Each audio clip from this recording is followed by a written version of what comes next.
लोग हवा में गोली चलाते हैं, लेकिन यह चिमकांडी तो पानी में गोली चल रहा है और बगल में खरगोश गाजर की खुदाई कर रहा है। दरअसल पानी के उस तरफ छैया छैया गाना चल रहा था। डाकू डैम पर खड़े होकर देखता है, सारा डैम खाली पड़ा है क्योंकि साले खरगोश ने तो उसके पानी पर कब्जा कर लिया है। बहुत मजा आ रहा है यहाँ पे। और मजे से नाजायज पानी में डुबकियां मार रहा है। वो अपनी बड़ी सी टोप लेकर जाता है और उस बांध को फोड़ देता है, लेकिन आगे एक और है। हेलो बेबी, क्या कर रहे हो? वह उसे फोड़ता है, लेकिन ये साला खत्म होने का नाम नहीं ले रहे। लगता हजारों करोड़ डैम है। वह तोड़ते तोड़ते एक बड़े से बांध के पास पहुंचता है। अब तू गया बेटा, अब तू गया, देख तेरी औकात मैं दिखाता हूँ तुझे। बाप रे, ये उसकी औकात से बाहर है। साला नदी के अंदर जाकर तो चलाता है, लेकिन साले की बड़ी सी टोप भी छोटी पड़ गई है। टूटेगी कैसे? अंबुजा सीमेंट से जो बनी है। ये दीवार तो अंबुजा सीमेंट से बनी है शायद।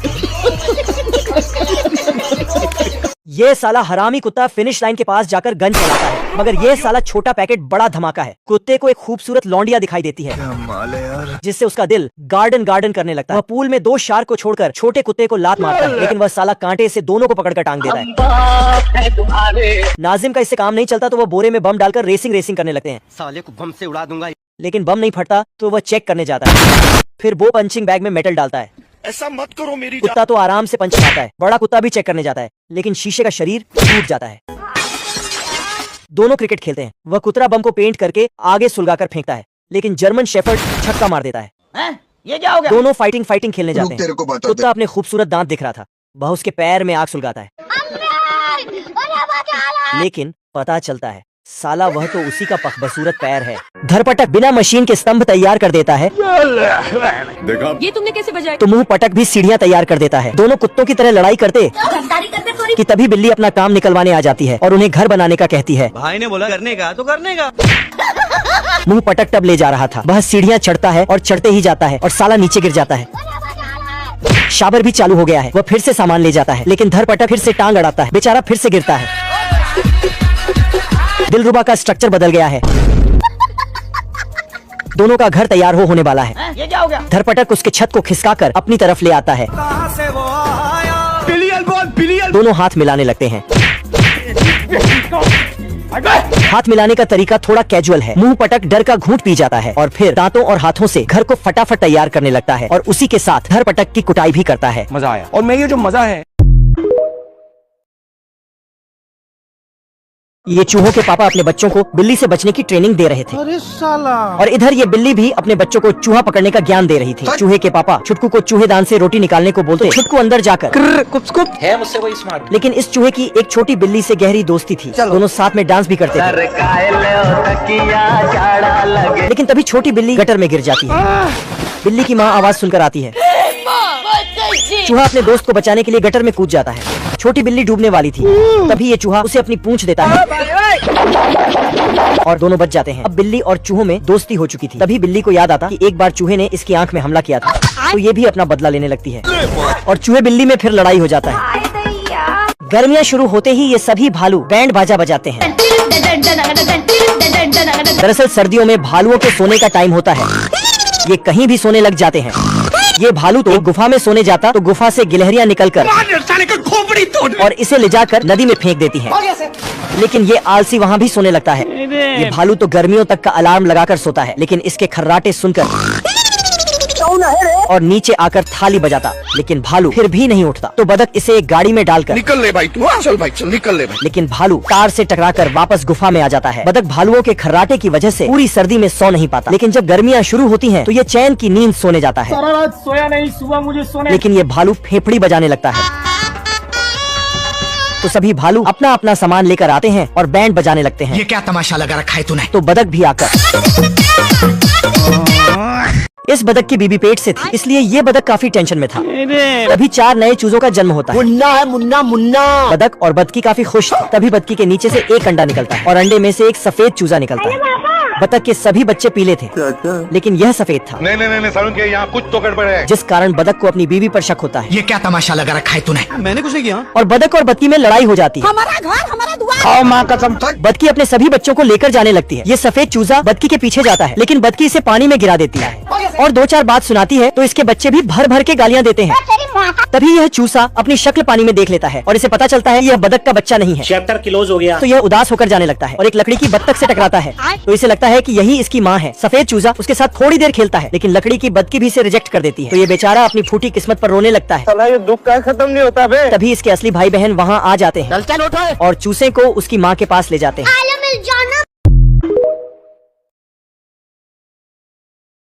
गर्मी में चूहे लोग भी मजदूरी करके बच्चे पाल रहे हैं। जय हिंद दोस्तों। सभी जानवर चिड़ियाघर से छुट्टी लेकर घूमने जा रहे हैं। कुत्ते ने बैग चेक करने के नाम पर गेंडे अंकल का सूटकेस खराब कर दिया। गर्मी में बेचारी ट्रेन भी कुछ ऐसे चल रही है। ये देखो मेरी हालत कमजोर हो गई। मैं मुर्गियाँ भी फार्म हाउस से छुट्टी लेकर गोवा बीच पर जा रही है। चलती ट्रेन में मुर्गी को अंडा हुआ तो टीटी उसकी टिकट मांगने लगा, लेकिन वह साला टिकट लेकर पैदा हुआ है। आखिर सभी जानवरों की छुट्टी पूरी हो गई, इसलिए सभी के घर नोटिस भेजे जा रहे हैं। तो केकड़े छुट्टियां मनाकर अपनी पर्सनल ट्रेन लेकर आ रहे हैं। ओ भाई ये क्या है? खत्म। गेंडे ने सालों को लपेट दिया। रोम रोम भाइयों। तो गिलहरी भी दवा दब लगी पड़ी है। पप्पू अंकल भी पर्सनल कार लेकर आ रहे हैं। नहीं सारुण के यहाँ कुछ तो गड़बड़ है। लेकिन गेंडे ने पप्पू को लपेटकर 6 गाड़ियों में ठोकने का टारगेट अचीव कर लिया। पार्ट 2 देखने के लिए सब्सक्राइब करके रखिए। चूहा न्यूज़पेपर में किराए के गुंडे का एड देखकर सपनों में खो जाता है और फटाफट जाकर गुंडे को ऑनलाइन ऑर्डर कर देता। अभी मजा आएगा ना भिड़ो। लेकिन ये साला कर क्या रहा है यहाँ पे? तभी अमेज़न की गाड़ी आकर रुकती है तो चूहा सिटी बजाकर गुंडे को बाहर बुलाता है। बाबा टिल्लू नाम मेरा। बिल्ला छोटे से पिल्ले को देखकर हंसने लगा। ये क्या है? पिल्ला इतना हल्का था, चूहा बड़े आराम से इसे उठा लेता और हाइट में तो ये चूहे से भी छोटा निकला। अरे क्या करूँ मैं इसका? तभी बिल्ला मुस्कुराता हुआ इनके पास आता तो चूहा पिल्ले को गाड़ी में ले जाकर छुपा लेता, लेकिन पिल्ला बाहर आकर बिल्ले के सामने कूदने लगा। ये देखकर बिल्ला इसे हाथ में उठा लेता। मुन्ना है मुन्ना मुन्ना। साला ये तो छोटा पैक बड़ा धमाका निकला। बिल्ला थोड़ी देर सोचकर कुल्हाड़ी लेकर आता है।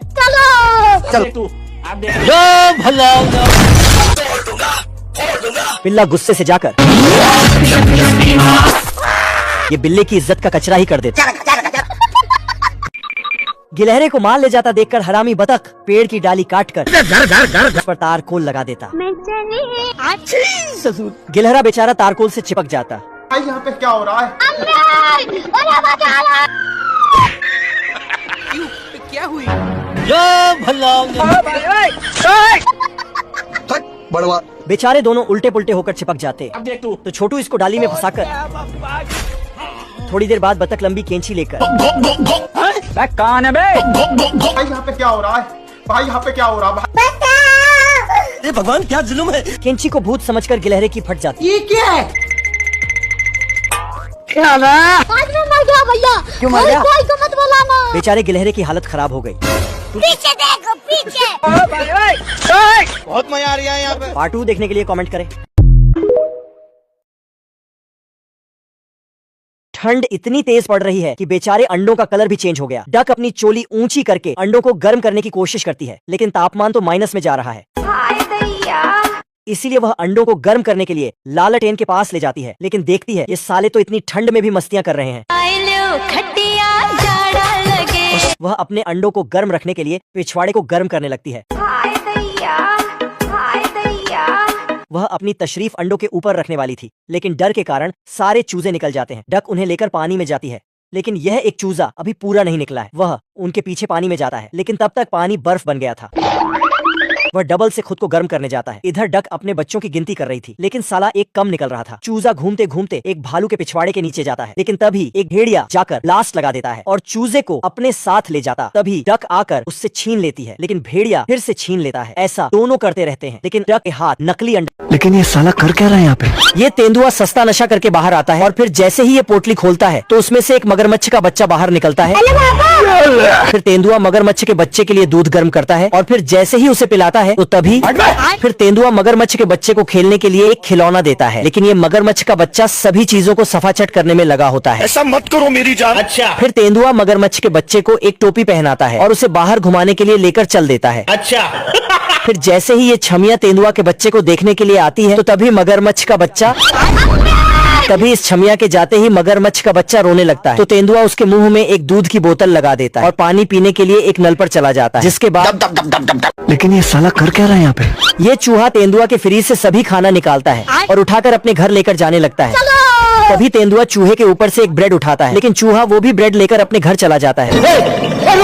तभी तेंदुआ चूहे की ऐसी हरकत देखकर चूहे पकड़ने वाले को फोन लगाता है। सुनना संभाल लेके फिर जैसे ही चूहा पकड़ने वाला गेट पर आता है तो तभी फिर तेंदुआ चुपके से चूहे के घर के पास आता है, और फिर जैसे ही नीचे देखता है तो तभी ऊपर से एक लिफ्ट आती है जिसमें बहुत सारे चूहे होते हैं। फिर जैसे ही तेंदुआ उन्हें पकड़ने की कोशिश करता है तो तभी खत्म। फिर तेंदुआ चूहों को भगाने के लिए एक शेर वाली ड्रेस पहनकर आता है, जिसके बाद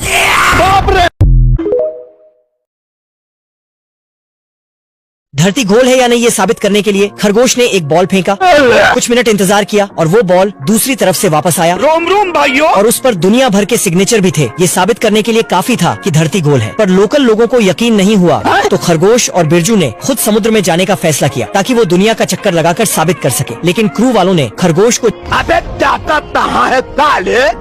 चला पीछे मुद्दे देख। उनका मानना था कि खरगोश अशुभ होता है, लेकिन बिरजू कैप्टन था और उसने खरगोश को जहाज पर रोके रखा। आखिर दोनों का एक ही लक्ष्य था। काफी समझाने बुझाने के बाद क्रू मान गया। जैसे ही सेल्स खुले ये सफर शुरू हुआ, लेकिन क्रू का खरगोश के प्रति गुस्सा कम नहीं हुआ। कैप्टन के गायब होते ही उन्होंने खरगोश को मारने की कोशिश की और बदकिस्मती से बिरजू को चोट लग गई।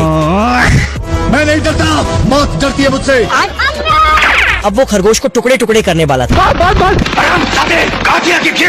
खरगोश ने छुपने की कोशिश की, लेकिन एक क्रू मेंबर ने उसे ढूंढ निकाला। तभी खरगोश ने चालाकी से उसे टेलीस्कोप पकड़ाया और एक फोटो दिखाकर ऐसा लगाया कि जमीन दिख रही है। वो इतना खुश हुआ कि फौरन पानी में कूद गया। इसके बाद खरगोश ने और भी बड़ी चाल चली। उसने एक पेंटिंग रेलिंग पर लगाई और जोर से चिल्लाए।